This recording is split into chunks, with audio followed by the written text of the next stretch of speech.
জন্য আইনি পদক্ষেপ গ্রহণ করতে হবে।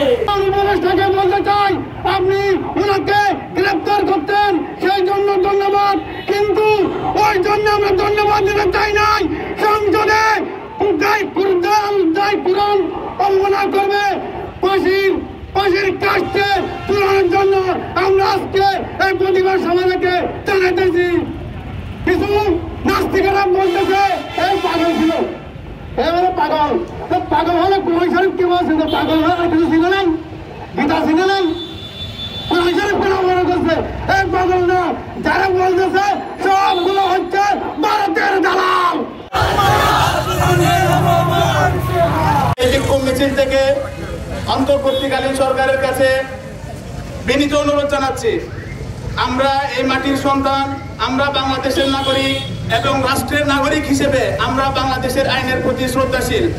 আমরা কোনোভাবে আইনকে নিজের হাতে তুলে নিতে চাই না। আমরা সরকারের কাছে এই আবেদন জানাই, আজকের এই বিক্ষোভ মিছিল থেকে বাংলাদেশের সংবিধানে এমন একটি ধারা সংযোজন করা হোক যে দ্বারা বলে বাংলাদেশের কোনো নাগরিক যে কোনো ধর্মের কোনো বিধানের প্রতি, কোনো ধর্মীয় বিশ্বাসের প্রতি আঘাত করার সুযোগ পাবে না। আইন অনুযায়ী ওনাকে সর্বোচ্চ শাস্তির ব্যবস্থা করার জন্য তাকে সর্বোচ্চ শাস্তি প্রদান করতে হবে। তাদেরকে বিচারের আওতায় এনে মুসলমান নিজে